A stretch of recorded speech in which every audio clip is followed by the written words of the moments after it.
Welcome to this talk titled Brainstem Modulation of Cortical Network Activity and Cognitive Behavior. My colleague Rudy van der Brink and I, and Willem de G, will jointly present this talk. The brainstem contains a constellation of nuclei that send widespread and branching projections to the entire cortex. The transmitters they release, called neuromodulators, don't just simply exert excitatory or inhibitory effects on their target neurons, but are able to modulate complex circuit-level features, such as the slope of neural input-output functions and the balance between excitation and inhibition. This puts these brainstem centers in the ideal position to sculpt the state of large parts of the cortex, the computations that the cortex performs, and ultimately cognition and behavior. Now in this presentation, we will give you an overview of some fMRI work from Tobias Donner's lab in Hamburg that has characterized the relationship between activity in these neuromodulatory nuclei, cortical network activity, and behavior in an elementary perceptual choice task. Brainstem fMRI comes with a unique set of challenges. The first challenge is that the brainstem is close to major arteries and adjacent to pulsatile cerebrospinal fluid-filled spaces, which means that the bolt signal measured there is contaminated by pulsatile motion and magnetic artifacts linked to the cardiac and respiratory cycles.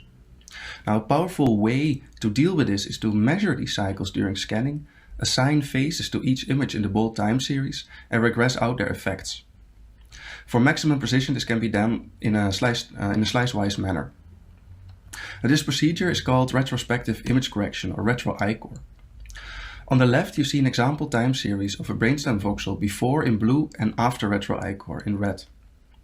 And on the right, you see a map of temporal SNR in the brainstem.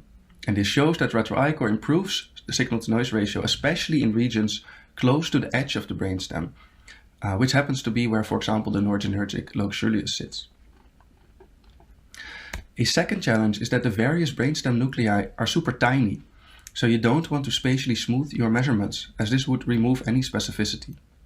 For example, the locus coeruleus is an elongated structure of approximately 15 millimeters length along the rostrocaudal axis, and its diameter is only a couple of millimeters. Finally, the location of these tiny regions might vary slightly between subjects, so probabilistic atlases are not always perfect. So if possible, it's a good idea to delineate a region for each subject individually. For example, a structural turbospin echo sequence reliably reveals the LC as these two dots of height and signal intensity. This structural TSE scan works well for many subjects. So here are images of all 14 subjects in a study from a couple of years ago. And these were acquired on a 3T Philips Chiva scanner. We have since ported the sequence for 3T Siemens Prisma scanners. And this looks a little different, as the grayscale intensity is the same for all participants. But again, you see the locus coeruleus really for each and every individual. Now with these methods in our pocket, let's look at some results. We first wanted to test the hypothesis that task-evoked pupil responses track evoked responses of the noradrenergic locus coeruleus. Now in our experiment, subjects performed a simple task in which they judged whether a target signal, a Gabor patch, was present in dynamic visual noise. And we included long intertrial intervals for the task-evoked pupil and bolt responses to go back to baseline. Now this here is what the average pupil response time log to stimulus onset looks like. But interestingly, we observed that the extent of pupil dilation varied considerably across trials. And we used this variation to define one large in red and one small pupil response bin in blue. We then plotted bolt responses time logged to stimulus onset in the noradrenergic locus coeruleus, the dopaminergic ventral tegmental area, and the cholinergic basal forebrain. The LC we delineated per individual. The VDA and basal forebrain came from a probabilistic atlas. And you see here that task-evoked pupil responses not only track task-evoked responses in the LC, but also activity in the dopaminergic and cholinergic structures. And we observed the same when correlating task-evoked pupil responses to individual subcortical and brainstem voxels.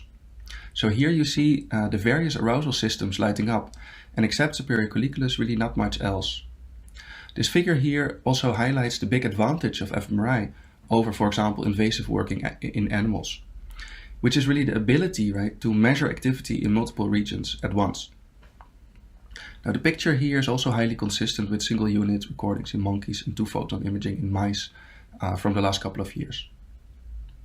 We finally wondered what the functional impact of these pupil-linked arousal responses was on the decision process. Now in this task, subjects were overall conservative, meaning that they exhibited an intrinsic bias towards responding, "No, I don't think the signal is present." Now we constructed a combined task-evoked neuromodulatory response by pooling responses across the noradrenergic, dopaminergic, and cholinergic structures. And we then observed that this combined neuromodulatory signal predicted a linear reduction of choice bias, and that bias was almost completely zero on trials characterized by the strongest neuromodulatory responses. And the effect of arousal was specific. There was no relationship between this signal and choice accuracy.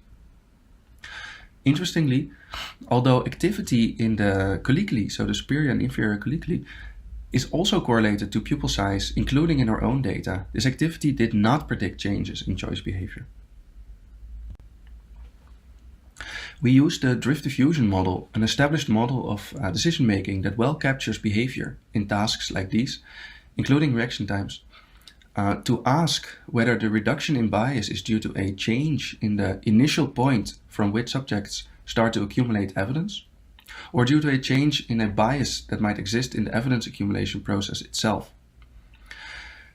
Well, in short, what we found is that our combined neuromodulatory signal predicted a reduction of bias in the accumulation process itself. And again, we did not find this for colliculus activity. Thus, we have seen that task-evoked pupil responses track responses of a couple of brainstem neuromodulatory nuclei, including the noradrenergic locus coeruleus, and that the neuromodulatory responses shape choice behavior in a very specific way, the result of which is a reduction of choice bias. The relationship between neuromodulatory activity and very specific behavioral effects discussed by Willem just now brings up important questions about the effects that neuromodulators exert on their target circuits. So it's critical that we start probing how cortical networks are affected by neuromodulatory influences. In the rest of this presentation, I will walk you through some of the work that we're doing to further that goal. The dominant theoretical accounts about neuromodulator function, in particular locus coeruleus function, converge on the notion that they facilitate goal-directed behavior via adaptation of behavior to the environmental demands. But where they mostly differ is in their proposed neural implementation of such behavioral adjustments. Activity within neuromodulatory nuclei can vary on multiple timescales. As Willem just explained, they respond phasically in response to behaviorally relevant or salient stimuli, but on longer timescales, their activity fluctuates progressively and spontaneously, unprompted by any sensory input. Now, in addition, these nuclei are reciprocally connected to one another. So how does their activity co-vary on these different timescales? And given their widespread projections, can activity in these nuclei potentially drive fluctuations of activity within the cortex and correlations of those fluctuations that we typically observe? Now, to answer these questions, we reanalyzed data from two previously published studies. We first looked at spontaneous fMRI fluctuations of activity across longer timescales that occur during the so-called resting state. In our case, this was just passive fixation. So here participants were not performing any particular task that would provide extrinsic drive to the brainstem. But to probe phasic, task-driven fluctuations, we used an elementary perceptual choice task in which the participant detected the direction of randomly moving dots and they received performance feedback. So these two settings then allowed us to tease apart variability in the protracted spontaneous activity of these nuclei and variability in the evoked response that occurs on shorter timescales. Now, a big advantage of using fMRI to probe these questions is that we can record activity from within the different brainstem nuclei simultaneously. So we can then look at their coupling. We looked specifically at the basal forebrain, the substantia nigra, the ventral tegmental area, the dorsal raphe, and the locus coeruleus. On the left here, you're seeing the coupling between these nuclei in the data set that's shown by Willem. The dorsal raphe was not included in this one. And as you can see, especially the dopaminergic nuclei, they're strongly coupled. Now, we reproduce some of these effects also in the second data set, the one with the random moving dots task, locked to stimulus onset and similarly to feedback onset. But lastly, if we look at these fluctuations on longer time scales, so during resting states and across the full run of the MRI data, we find a very strong coupling between all of these different nuclei. Now, one finding that is ubiquitous across neuroimaging studies is that activity across the cortex is correlated across time and space. Now, one possibility is that these correlations reflect shared input, potentially from the brainstem. To probe this idea, we regress the brainstem signals onto cortical activity. Now, strikingly, we find that large swaths of cortex positively covary with the brainstem. In this analysis, we're using multiple regression, so these maps reflect a covariation with the cortex that is unique to each brainstem center. So, despite the fact that activity within these nuclei covaries, each nucleus still accounts for a unique variance of cortical activity. I should note here that this top part in these task maps, there, etc., that's empty because these data were acquired with an MRI sequence that was optimized for brainstem imaging, so the field of view is a little bit smaller. Now, two other things stand out here. One is that variability in the evoked response of the dorsal raphe nucleus to the onset of the stimulus and the onset of the feedback, shown here and here, is positively coupled with evoked response variability at the level of the cortex. But if we look at this over longer time scales, so across the full task run, and then only intrinsic fluctuations, so during rest, shown here, that the sign of that correlation reverses. Now, I should note that these data were recorded with different sequences and in different subjects, so it's still a work in progress to see to what extent these effects hold, but it's a good indication that the dorsal raphe might show context dependence in its coupling with the cortex. Now, another relevant feature of these results is that stimulus-locked responses in the dopaminergic VTA, they're weakly coupled to the cortex, but if we look at this locked to feedback onset, shown here, this coupling becomes much more widespread, as you would expect. So, yeah, to sum up, each brainstem center accounts for a unique variance of fluctuations in cortical activity. The dorsal raphe might show context dependence, and yeah, some of these signatures of the responses in the brainstem show the expected effects. Now, these previous results showed widespread coupling between the brainstem and the cortex. Can we also account for correlations between cortical regions using activity in the brainstem? For this, we took the individual brainstem time series and regressed them onto cortical time series. So that gave us residualized time series of activity within the cortex, from which the correlation with the brainstem has been removed. Now, we could then do this sequentially for all different cortical regions. The cortical signals we could then correlate with one another, with or without taking out the variance related to brainstem signals. So we could then see to what extent the brainstem accounts for part of the variance in the correlations that we see at the level of the cortex. The logic being that should the brainstem be driving correlations in the cortex, they should account for a positive fraction of the variance associated with cortical correlations. And finally, we also did this with a multiple regression model to see to what extent the combined set of brainstem nuclei accounted for variance in cortical correlations. Now, most nuclei, and predominantly the noradrenergic locus coeruleus, shown here, accounted for a large proportion of cortical covariance. Jointly, so if we do this with a multiple regression model, the set of brainstem nuclei that we included here accounted for on average 14% of cortical covariation. And for individual connections, this went up to roughly 30%. So that indicates that co-fluctuations at the level of the cortex can to a substantial extent be accounted for by a relatively small set of regions within the brainstem.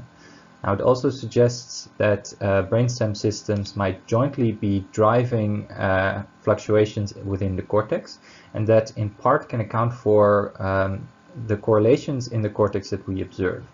So that highlights also that one should be careful when interpreting cortical correlations as direct functional interactions between cortical areas, because it could also be that there are regions outside of the cortex that are driving the correlation of the activity between these areas. So to sum up, pupil responses track not only responses in the locus coeruleus, but also in the dopaminergic nuclei. And brainstem responses predict behavioral bias reduction that occurs in decision processes which rely on cortical circuits. And lastly, activity within the brainstem accounts for a large proportion of intrinsic activity fluctuations at the level of the cortex and on multiple timescales.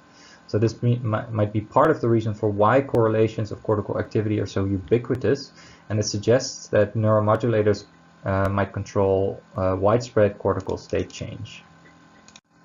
Finally, I'd like to thank some of the people that were involved in this. So, of course, Tobias Donner, the head of the lab that I work in, but also Olympia Colisoli, Niels Kloosterman, Thomas Knapen, and Sander Nieuwenhuis, who were also instrumental in some of this work. So, thank you for your attention. Hi, everybody. My name is David Clewett, and I'm an assistant professor of psychology at UCLA. And I'm very excited to present some of our preliminary fMRI data to you today. I'm going to begin with a topic that I'm sure has been on most of our minds recently, and that's where has our sense of time gone? Why has it become completely distorted by the pandemic? As I'm sure we've all experienced, our memories have also become very disjointed and jumbled, and there's a lot of variability in how we perceive and remember the passage of time as well. For example, when we reflect back on 2020, we may remember the month of March as having dragged on, whereas by contrast, the month of April may have seemed to have flown by. And what's interesting about these distortions in time and memory is that they aren't independent of each other. In fact, today I'm going to argue that this contraction versus expansion of time is actually telling us something extremely important about how human memory works. And that's that the structure of our experiences or our surrounding context are essential for encoding and remembering unique experiences. From moment to moment, our lives are unfolding like this continuous autobiographical narrative. Yet when we reflect on the past, our memories don't strictly mirror this stream of sensory information. Instead, it's much more like chapters in a book, where we usually remember past experiences as being more discrete and episodic, broken down into these individualized memories or events. But this begs a critical question. What actually creates an episode in episodic memory?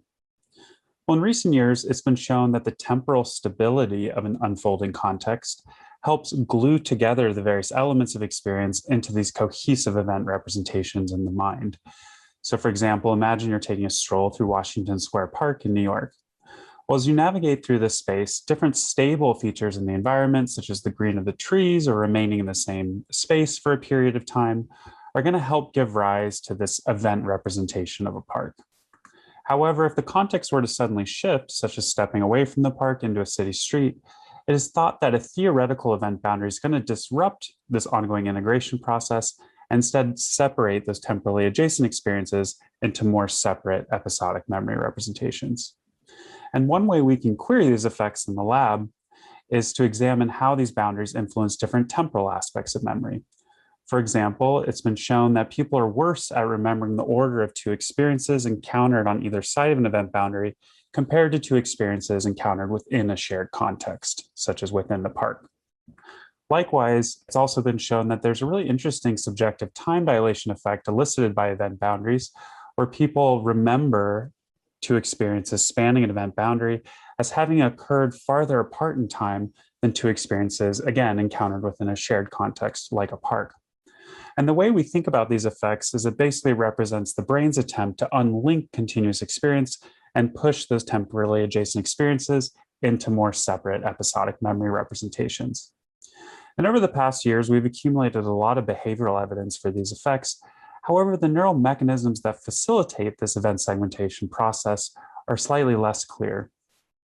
Well, like other forms of context, we reasoned that changes in dynamic arousal states over time may also provide a strong form of internal context for linking and separating memories across time. And indeed, we recently found in a series of eye tracking studies that phasic pupil dilations were elicited by event boundaries, and these pupil dilations, which are indicative of arousal states, were also related to these changes in temporal memory at event boundaries. So next, what we wanted to do was examine whether these dynamic arousal signals based on pupil dilation actually reflect underlying neuromodulatory activity that we know helps encode new memories. So there's a lot of reason to suspect that catecholinergic systems may be involved in these arousal processes. The noradrenergic and dopaminergic systems both respond to and facilitate the encoding of novel, surprising, or salient stimuli, which could be construed as an event boundary. It's also thought that the locus coeruleus, the primary supplier of norepinephrine to the neocortex, issues a network reset signal across the brain whenever there's a change in environmental contingencies, again, highly consistent with an event boundary. And finally, both the dopaminergic and LCNE system have been linked to the subjective dilation of time in time perception. And so this has been shown across humans and animals, as well as with a variety of manipulations, including pharmacological manipulations and measures of pupil dilation, which is an indirect proxy for locus coeruleus activity. And there's a really excellent review paper by Fung et al. 2021, but just to summarize, the current thinking is that elevated states of dopamine and arousal-related neuromodulators make less time feel like more. So they're basically expanding your subjective sense of how much time has passed. And so what's interesting is these neuromodulators seem to have an effect on how we perceive time as it unfolds from moment to moment. But the important open question is, do these neuromodulators also support the formation of temporal representations in episodic memory, especially in a manner consistent with the parsing of discrete events? So in this study, we aim to replicate prior behavioral and eye tracking findings that event boundaries enhance arousal, indexed by a spike in pupil dilation, as well as alter the temporal structure of memory. And most importantly, we wanted to determine if boundary-related activation of the locus coeruleus and VTA-SN alter the temporal structure of memory. To test these ideas, we had participants use sequences of 32 everyday objects, where they had to judge whether each object could fit inside a shoebox or not. To manipulate the surrounding context, we played a pure auditory tone in participants' left or right ear before they saw each image. This tone also indicated to participants which hand they should use to make their size judgment. So if they heard the tone in their left ear, they would use their left hand to make their response. To first create a stable auditory context throughout the sequence, we played the same beep in the same ear for 8 successive items. To create an event boundary, we had the tone switch to the other ear after the 8th item, and it also changed in pitch. The tone then remained in the same new ear for the next 8 items before switching back, and so on and so forth. So what these boundaries served to do was parse this otherwise continuous sequence of items into 4 discrete auditory subevents. Critically, we also measured pupil size continuously at 250 Hertz throughout sequence encoding as a measure of dynamic fluctuations in arousal states. And for the purpose of today, we're going to zoom in on the specific local effects of event boundaries or tone switches on pupil dilation. After each list, participants performed 2 temporal memory tests. And during this test, participants were shown pairs of images from the recent sequences. First, they had to indicate which of 2 items had appeared more recently, so a temporal order discrimination. They then had to rate the temporal distance between the items, ranging from very close together in the sequence to very far apart. And critically, we were interested in comparing pair types from 2 conditions. The first was a same context pair. So for example, we're both paired with a tone in the left ear. The critical condition was the boundary spanning pair, in which people encountered these items with an intervening tone switch. So they had seen the first item, the tone then switched, and then they saw the second item in the pair. And critically, unbeknownst to subjects, these item pairs had always been spaced the exact same distance apart in the sequence, in this case with 3 intervening items. Thus, any differences in their temporal distance ratings reflect a subjective distortion of time. So first, turning to the encoding results, here on the y-axis are the encoding RTs for the size judgment.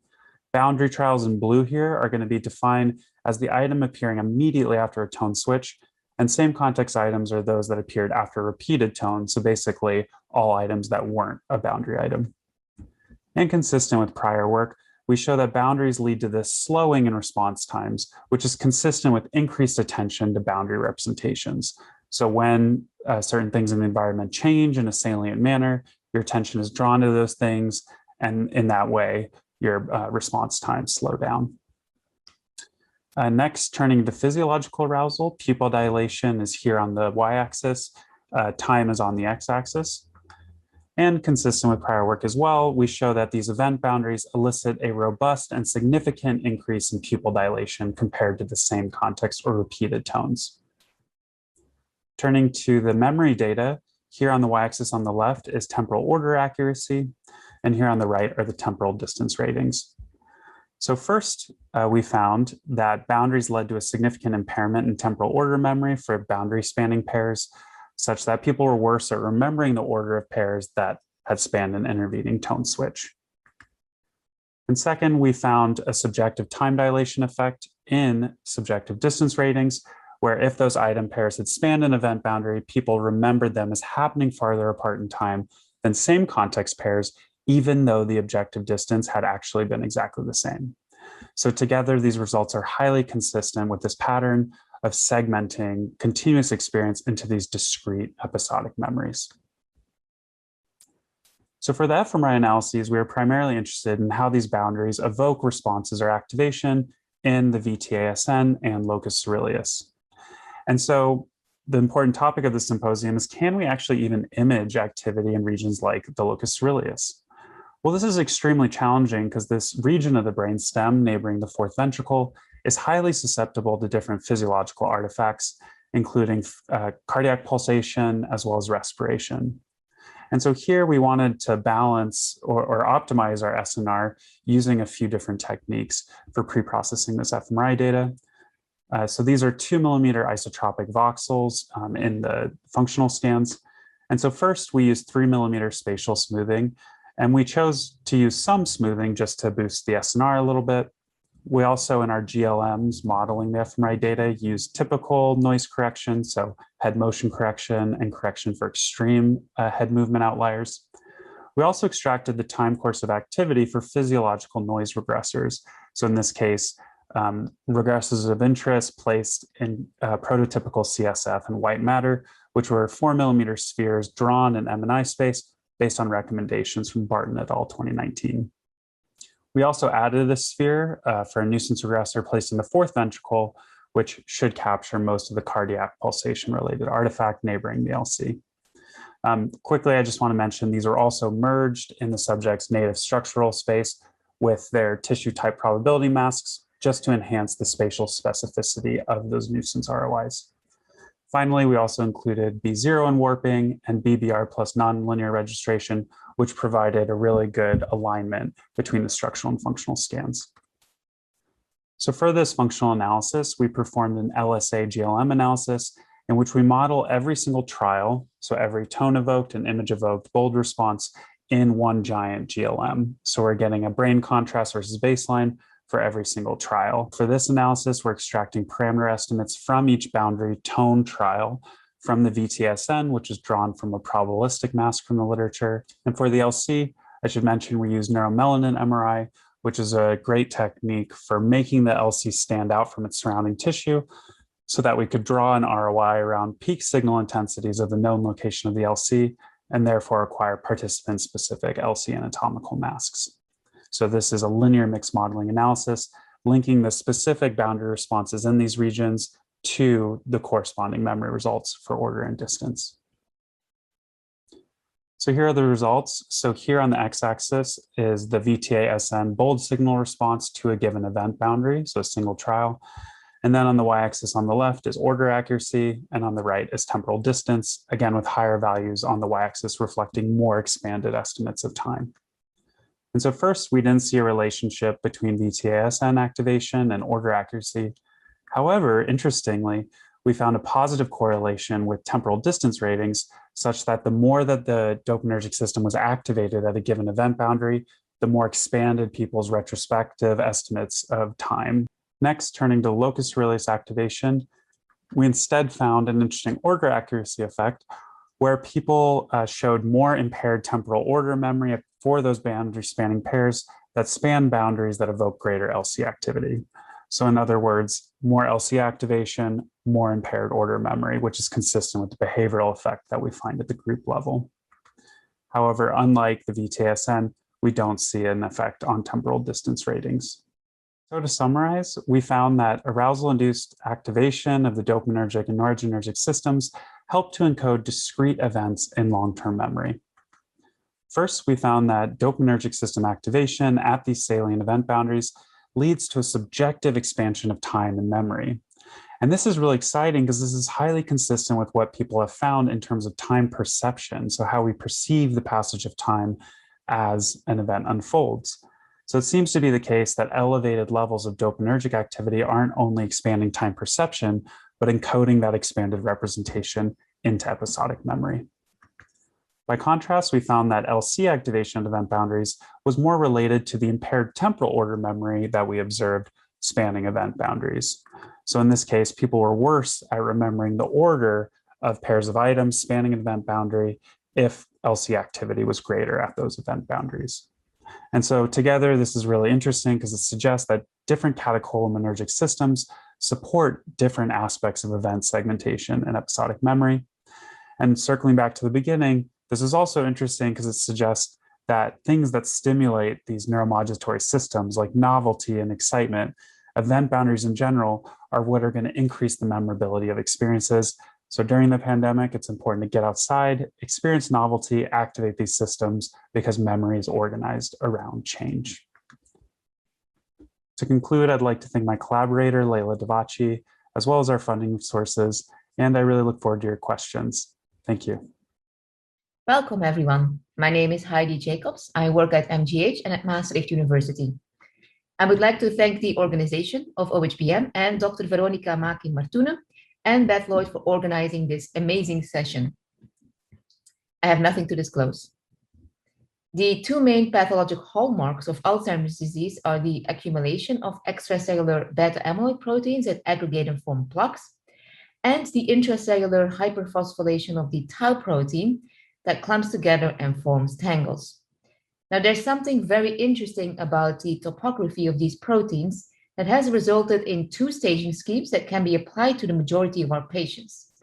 On the top row, you see the staging scheme for amyloid plaques, and Dietmar demonstrated that plaques first accumulate in the neocortex, and from there, they spread to the allocortex, the striatum, and then when we see all the clinical symptoms associated with Alzheimer's disease, amyloid plaques can be detected in the brainstem and the cerebellum. Now, for tau pathology on the bottom row, we see something very different, and this is called the Bragg staging scheme. The first hyperphosphorylated forms of tau can be observed in the brainstem, in the locus coeruleus. And this is something that occurs very early in life. About 50% of the 30-year-old individuals are estimated to have some level of tau pathology in the locus coeruleus. By the age of 50, 50% of the individuals may have tau pathology in the intrarenal cortex. And this is here depicted as stage 1 and 2.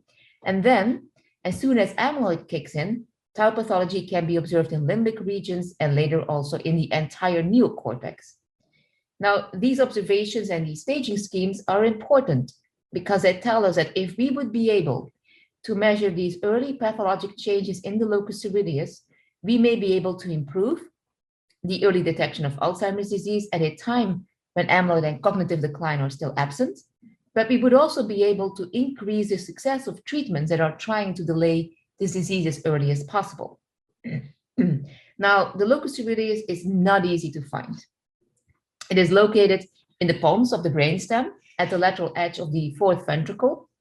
It is a rod-shaped structure with a length of 12 millimeters and a thickness of 2 millimeters. You can see it here depicted in blue. And actually, locus coeruleus is Latin that stands for blue spot, because it contains neuromelanin cells that chelate many toxins, and it's these neuromelanin cells that give it its blue color.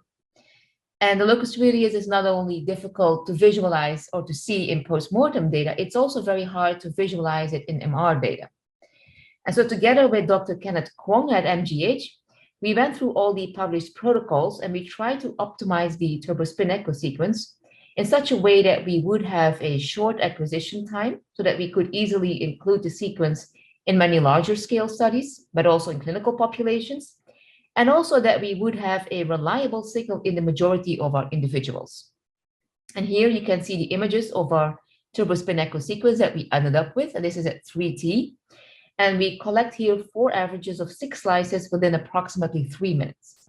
And so this hyperintense signal in the pons, that actually indicates the locus coeruleus, and you can see that that signal is consistently observed across all ages in both sexes and also in the impaired individuals. Now you can extract this signal for each individual and then correlate it with your measure of interest. And this hyperintense signal is considered to be a proxy of the neuronal density of the locus coeruleus. So having this method now, we aim to examine whether locus coeruleus intensity is associated with cortical patterns of amyloid and tau following these Bragg staging schemes. In addition, we were also interested to see whether locus coeruleus intensity could predict amyloid-related cognitive decline as a way of finding a potential biomarker for the earliest stages of Alzheimer's disease. So we implemented the sequence into the Harvard Aging Brain study. And so far we have collected data on 174 individuals with a median age of 75 years. You can see here that we have slightly more females than males, and about 1/3 of these individuals has elevated amyloid levels. In addition, 22 of these individuals were classified as cognitively impaired based on their CDR scores. Now, the first thing that we aimed to do was to relate these locus coeruleus values, of course, to tau pathology using our fluorotaucipir tracer. And here you can see the results of our vertex-wise analyses. And we observed that lower locus coeruleus intensity values were associated with greater tau in the temporal cortex, with peak values in the bilateral entorhinal cortices. And this was adjusted for age and sex. Then when we additionally adjusted for cortical thickness at the vertex-wise level as a way to control for atrophy, our results remained largely the same. We also adjusted for neocortical amyloid deposition, and we have a similar spatial pattern, though more prominent in the left hemisphere. And this was also true when we look at the cognitively unimpaired individuals. And so these patterns, they are reminiscent to the Bragg staging scheme, and they follow that pattern. And having seen now this association, we were interested to investigate whether the association between locus coeruleus intensity and tau pathology was modified by amyloid pathology. And here you can see the results for that interaction analysis. And what we found is that those individuals with lower levels of locus coeruleus intensity had a stronger positive relationship between amyloid and tau compared to those with higher levels of locus coeruleus intensity. And the peak values of this interaction extended beyond the entorhinal cortices. So we also see clusters in the lateral temporal regions, which is consistent with current disease models that posit that as soon as amyloid emerges, that tau pathology can be observed outside of the medial temporal lobe. So then we aimed to investigate whether locus coeruleus intensity has potential in predicting amyloid-related memory decline. Now, given that the locus coeruleus sequence was added recently into the Harvard Aging Brain study, we decided that we would focus on retrospective memory decline. And we have 10 years of data before the imaging time point. So in total, 867 observations. And we performed linear mixed effects analysis that showed that for a given level of amyloid, individuals with lower locus coeruleus intensity exhibited faster decline than those with higher levels of locus coeruleus intensity values. We then performed a floodlight analysis, and we found that the threshold at which this effect became significant was at 1.19 DVR for the entire group, and at 1.24 DVR for the cognitively unimpaired group. Now, what is so important about these cutoffs is that both of these cutoffs are below the amyloid positivity threshold that has been determined for the Harvard Aging Brain cohort. And so in sum, we've here shown that locus coeruleus intensity measures correlate with the spatial layout of the initial Alzheimer's disease pathology patterns, given that we observe the strongest associations in the entorhinal cortex, which of course would be the region following the locus coeruleus in the Bragg staging scheme. And consistent with disease models, we also observed that these spatial patterns were more widespread when amyloid is elevated. We also observed that locus coeruleus intensity measures closely track with amyloid-related memory decline, indicating that they could serve as a marker of Alzheimer's disease-related processes. Of course, we will need more longitudinal data to further examine and understand temporal associations between locus coeruleus measures, but also amyloid and tau.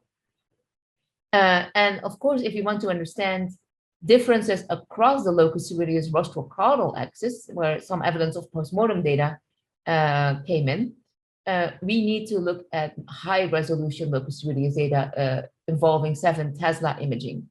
And this is something that we are currently doing using our own developed magnetization transfer turboflash sequence, which allows us to visualize the locus coeruleus within approximately 4 minutes and not at an isotropic resolution of 0.4 millimeters. And you can see here at the utmost right of the screen how beautiful the locus coeruleus looks at 7 Tesla. Now, apart from these structural associations, we've also been looking at functional properties of the locus coeruleus. And the work that I will be showing here is work done by my postdoc, Prokopiou, and my PhD student, Nina Engels Dominguez. So locus coeruleus neurons are known to particularly discharge during novelty detection. And novelty detection is also important for learning. So for example, early animal studies have shown that novel stimuli, such as the exploration of a novel environment, elicits greater phasic activity in the locus coeruleus compared to the exploration of a familiar environment. In addition, human fMRI studies have shown that detection of novel stimuli elicits greater bold responses in the locus coeruleus compared to standard stimuli when using an oddball task. It is known that these processes most likely involve norepinephrine release from the locus coeruleus to the medial temporal lobe.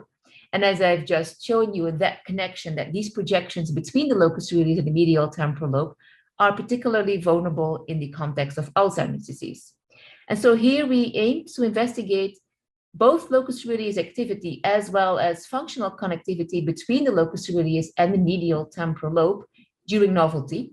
And we aim to see whether these functional patterns could predict cognitive decline in the context of Alzheimer's disease. So we used data from the Harvard Aging Brain study. We used the baseline amyloid PET measures and baseline fMRI data from 128 cognitively unimpaired individuals, along with their longitudinal cognitive time points. And we had up to 10 years of data, in total of 7,503 observations. And you can see from the table here, we again had more women than men in this sample. And we have about 28% of the individuals who were considered to be amyloid positive. We measured cognitive performance here with the PAC, so the preclinical Alzheimer's disease cognitive composite. So all participants performed an fMRI task in the 3T scanner. And this fMRI task involved the learning of face name pairs. And this could be either unfamiliar faces, so faces that they would only see once, which indicated a novel stimuli, or they would see face name pairs being repeated. And so the contrast of interest for us was the novel versus repeated contrast. So given that this was 3T data, we started out with standard pre-processing methods of the fMRI data. We also added ICA aroma denoising for additional denoising of the brainstem, and we included dedicated brainstem registration methods, as well as an ellipsoid smoothing kernel that is consistent with the shape of the locus coeruleus. Now we know from work from Laura Lewis that most likely the hemodynamic response function in the brainstem is faster than that in the cortex. And therefore we decided to model the bold signal as the sum of the output of 2 parallel block cascade linear finite impulse response models. and estimated the hemodynamic response function using orthonormal basis functions. And you can see the results of this for the locus coeruleus in the graph at the bottom right. And while we did not really see regional differences in the hemodynamic response functions, we do see a large amount of variability that really needs to be accounted for. And so using this approach, we were able to see strong medial temporal lobe and brainstem activation for novelty versus repetition, as you can see here. And in the brainstem, we found a peak in the locus coeruleus. We then examined the relationship between novelty-related activity and amyloid-related PEC decline using linear mixed effects models, and we detected a cluster in the locus coeruleus, as you can see here. On the right, we visualize this relationship, which shows that at a given level of amyloid, lower novelty-related activity in the locus coeruleus was associated with a steeper decline on the PEC. So we took the same approach for the functional connectivity analyses. We performed voxel-wise psychophysiological interaction analyses, and we found greater novelty-related functional connectivity between the locus coeruleus and the bilateral amygdala and hippocampus. So then we again examined the relationship between novelty-related functional connectivity from the locus coeruleus to the cortex with amyloid-related PEC decline. And this is again done using linear mixed effects models. And we observed that lower novelty-related functional connectivity between the right locus coeruleus and the perihippocampal gyrus was associated with steeper cognitive decline, particularly for those individuals with elevated amyloid levels. And here these associations were significant at amyloid values, again, were below our established positivity threshold. And so to conclude for our functional work, we were able to replicate animal studies and show involvement of the locus coeruleus during novelty. We showed that lower novelty-related activation of the locus coeruleus and its connectivity with the medial temporal lobe was associated with steeper cognitive decline, in particular for individuals with elevated amyloid levels. And again, these findings underscore the relevance of the locus coeruleus in detecting individuals at risk for Alzheimer's disease-related cognitive decline. Now, given that some of these methods, in particular, the hemodynamic response function estimation, will work much better at high resolution, and of course that the locus coeruleus can be much more accurately visualized at high resolution, we are now applying these methods to our 7 Tesla data, and we hope then to relate this also to our tau PET data. Now, what I hope that you can take home from my talk is that locus coeruleus structural integrity is closely associated with initial tau pathology and associated with amyloid-related decline in unimpaired older individuals.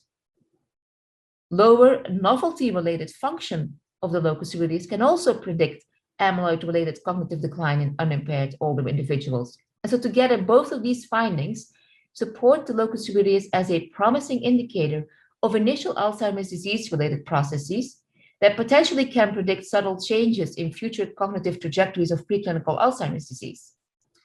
I would like to thank my team. We like to call ourselves the Blue Spotters. All of my colleagues at the Harvard Aging Brain Study, the Martino Center, and the Gordon Center of MGH. As you can see, it truly takes a village to do this work.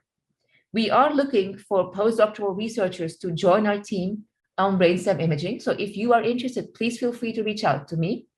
And by that, I would like to thank all of you for attending this talk, and I'm happy to answer any questions you may have. Welcome to my talk. I will talk about imaging of brainstem structures, and I will focus on the methodological aspects. Let's start with an example from the literature. Here we see a meta-analysis of peak coordinates found in neuroimaging studies of activation in the locus coeruleus, which is the brainstem nuclei. These are the red dots. A similar meta-analysis was done on the substantia nigra and the subthalamic nucleus, and also in the periaqueductal gray area. Here we can see it in this box, the distribution in the X, Y, and Z coordinates of peak voxels reported as the periaqueductal gray in neuroimaging studies. And across meta-analysis, the conclusion was that not only there was large variability in the distribution of the peak coordinates reported as these areas, which can also be the case in the cortex, for example, but also that many of the coordinates fell well outside this brainstem nuclei. And it could be that this is due to the fact that the techniques that we use to study the brain are not fit for studying the brainstem. And this is what my talk is about. But why the brainstem? So the human brainstem is phylogenetically the oldest brain region. It consists of numerous fiber tracts and numerous small nuclei, typically smaller than the structures we study in the cortex. And it connects the cortex and cerebellum to each other and to the spinal cord. The brainstem nuclei project to the whole cortex, and they connect to each other within the brainstem systems. And the functions of these nuclei cover from autonomic functions like respiration, cardiac activity, bowel movements, neuromodulatory systems, arousal system, descending pain system, and also motor and sensory centers. So the brainstem is a key region in the brain, and also it participates in many mental diseases, or it causes a great trouble if there is a lesion in some of these regions. But still, it seems to be underrepresented in the literature of human brain mapping. But in the last years, they're having great improvements in studying the brainstem, and yeah, hopefully it will be more represented. I will discuss the differences between brainstem imaging and cortical imaging. And I will focus on three things: localization, dealing with artifacts and noise, and physiology. First, about localization, as I said before, the brainstem is composed by many small nuclei, which are tightly close to each other, and also nuclei that have related functions are distributed in the brainstem. Nowadays, we don't have a cytoarchitectonic probabilistic map of the brainstem as we have for the brain, for the cortex. So, for example, if I have an activation here in red, which we obtained after a task of cognitive control a few years back, how do I know where this activation is in the brainstem? And what one would usually do is to go to the books and see in an atlas which region corresponds, approximately in the right slice, and say, well, here it seems to be number 2, the substantia nigra. Yeah, so this is a limitation when studying the brainstem, that there is not a available probabilistic map of the whole brainstem. There are some masks that are available. For example, here in this work, we used a probabilistic map of the substantia nigra, which is in blue, and then we concluded that the activation was there. There is also individual variability in the brainstem nuclei. So here we see 3 scans where the boxes with higher intensity in red are the locus coeruleus. And yeah, there are differences that can be already spotted in shape and size. And also it is known, for example, for this nuclei that it changes with age. And finally, the gray matter and white matter are organized differently in the brainstem than in the cortex. While in the cortex, they are more or less well-defined, the borders between these tissue types. In the brainstem, it's not that clear. And as an illustration, we can see that the white matter template of SBM covers the whole brainstem. Some approaches to deal with localization of nuclei in the brainstem are to acquire a limited field of view comprising just the brainstem or the region where the structure of interest is. The use of special sequences. For example, like I showed before, there is a neuromelanin sensitive sequence that is sensitive to the substance that is accumulated in the locus coeruleus, neuromelanin. and has paramagnetic properties. So if there is if the region that one wants to study has some particularity that makes it have some magnetic properties, then one can use special sequences to detect that and localize the nuclei at the individual level. Also, functional localization is an option if one knows that the nuclei of interest is involved in some function, or has some physiological correlate, for example.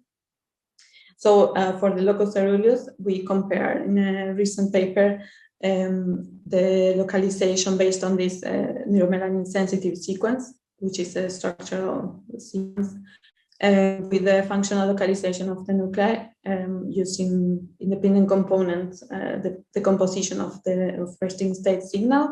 And also it is known that locus coeruleus activity correlates with pupil size. So we also localized it based on pupil size regressors. And finally, a preprocessing step that one could use is brainstem specific co-registration, in which one basically segments the brainstem and cerebellum of the functional images, and then uses those to co-register across individuals instead of using a co-registration based on the whole brain. Other approaches would be to use higher field strengths, combine PET with MRI if there is some molecule that one could detect in the region of interest, and then use that to localize the region. And I would like to emphasize that it's very important to have good knowledge of the brainstem anatomy and function, or in particular of the area one wants to study. The second item was sources of noise and artifacts in the brainstem. That differs from the cortex because there are some sources of motion that are different than the ones from the brain, which are usually the head movements. There is also susceptibility to physiological noise, such as respiration, cardiac activity, blood vessels, pulsation, and pulsation for the cerebrospinal fluid. Like here in the image, we can see in red the cerebrospinal fluid, which is surrounding the brainstem and is a source of physiological noise. And finally, the brainstem suffers from field inhomogeneities that must be accounted for. And all these factors which are related cause that the brainstem has lower temporal signal to noise ratio than the cortex. Here in this picture, we can see different, we can see that in higher intensity, which is yellow, higher temporal signal to noise ratio, and in darker orange is lower, and we can see that that's the case in the brainstem. So what one could do is to correct for physiological signals by acquiring heart rate and respiration during the functional acquisition. One wouldn't do that if the region of interest is has some autonomic function, but otherwise one can correct for these signals, acquire field maps to correct for the field inhomogeneities. And another approach that has been suggested is to mask the brainstem and study only the voxels within the mask. So if one has a structural scan, one would basically segment the brainstem, apply the mask to the functional scans, and then study connectivity or activity only in those voxels. Like, that has been especially suggested for resting state and allows to control for noise from surrounding regions from the brainstem. With respect to physiology of the brainstem, for the cortex, we usually use the canonical hemodynamic response function to study activation of an area, but it's not that clear that this function applies also for the brainstem nuclei. and recent studies suggest that that's not the case. Also, some particularity of some brainstem nuclei is that they correlate with some physiological signals. Like the example I mentioned before, that the locus coeruleus correlates with pupil size. And in another work, we measure pupil change in a visual spatial task with load. We saw that the pupil change increased with load. And we also measure activity in the locus coeruleus, and we find that the activity in the locus coeruleus was parallel to the change in load due to the pupil. So it's an interesting avenue to study the physiological correlates together with the function of brainstem nuclei. And finally, it would be interesting to know more about the MRI correlates of activation in brainstem nuclei. So when we measure activation, for example, in neuromodulatory nuclei, is that related to release of neuromodulators in the cortex? So how is this relation? And some approaches, again, to study the physiology of brainstem nuclei is to use designs that increase the signal-to-noise ratio. For example, use longer acquisitions, acquire more volumes, use longer intertrial intervals, or jittering, for example. Also, parallel imaging techniques, higher field strengths, and combine fMRI with PET to study for example, the relation between activity and the concentration of some neurotransmitter or neuromodulator. And some final remarks I'd like to do. First, that one should aim to find the best method for the question one has, one is researching. For example, whether one is interested in finding a group consensus area of activation, or if it's more interested in individual activity at the individual level. It's important to focus on reproducibility of results. Going back to my first slide, there is a plan to study several systems simultaneously, especially in neuromodulatory systems, which are connected to each other. So instead of focusing on one system, it's interesting to study more than one system together and see whether there is some interaction. Study inter-individual variability. Also clinical applications of MRI or fMRI of brainstem nuclei. And all this allows, hopefully, to translate to animal studies and findings in animals, which are have a higher resolution in the temporal and spatial scale. And I finally would like to thank you, and I'm looking forward to the discussion.